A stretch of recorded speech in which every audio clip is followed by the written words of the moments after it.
Trump కన్ను ఇప్పుడు Greenland మీద పడింది.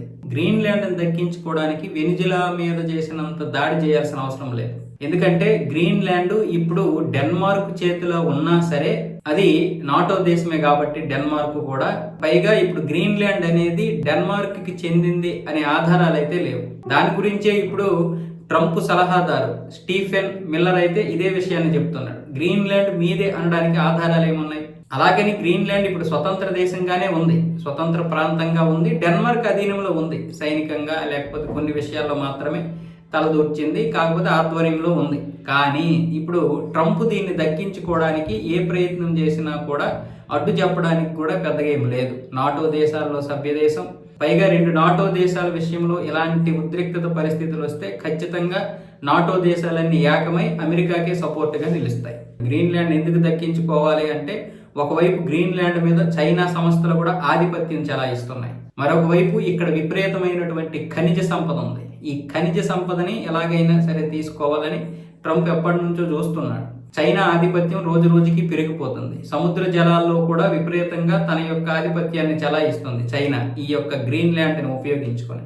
అందుకని చైనాని అడ్డుకట్ట వేయడానికి అటు వెనిజులా మీద, ఇటేమొచ్చేసి ఈ గ్రీన్లాండ్ మీద ట్రంప్ అయితే పక్కా ప్లాన్ చేశాడు. గ్రీన్లాండ్ కూడా మరో 20 రోజుల్లో త్వరలోనే అది కూడా కైవసం చేసుకుంటామని కూడా హింట్ ఇచ్చారు. ఈ స్టీఫెన్ మిల్లర్ భార్య కూడా ఈ గ్రీన్లాండ్ మ్యాప్ పెట్టి, ఆ మ్యాప్ లోనేమొచ్చేసి అమెరికా జెండా పెట్టి సూన్ అని కూడా ఒక పోస్ట్ పెట్టింది. అంటే ఏంటి, త్వరలోనే ఇది కూడా అమెరికాకు చెందుతుంది అని అర్థం అనమాట.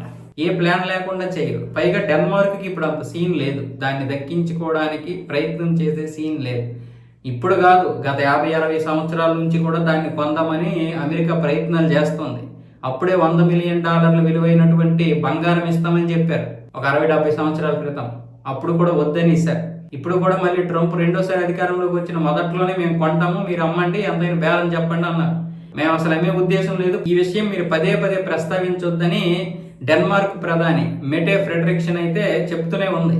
కానీ ఎందుకు ట్రంప్ అదే విషయాన్ని చెప్తున్నాడంటే, ఆ విధంగా వాళ్ళని మైండ్ డైవర్షన్ అనమాట. ఇక ఎప్పటికైనా సరే గ్రీన్లాండ్ వాళ్ళదే, ఇక మనం దక్కించుకోలేము, పోరాటం చేయాలి, రాజీకి వచ్చేస్తారు ఆటోమేటిక్గా. ఇప్పుడు వెనిజులా మీద దాడి జరిగింది కాబట్టి, నికోలస్ మదురోని అరెస్ట్ చేశారు కాబట్టి మనల్ని అరెస్ట్ చేయడం కూడా పెద్దగా సమస్య ఏం కాదు అనే విధంగా కూడా ఇప్పుడు డెన్మార్క్ అర్థమవుతుంది. కాకపోతే నాటో దేశం కాబట్టి, ఒక నాటో దేశం మీద ఇంకో నాటో దేశం దాడి చేస్తే అది నాటోకే ప్రమాదం అనే విధంగా ఇప్పుడు మెటే చెబుతోంది. కానీ ఆమె లోపల మాత్రం భయం అయితే స్పష్టంగా తెలుస్తోంది.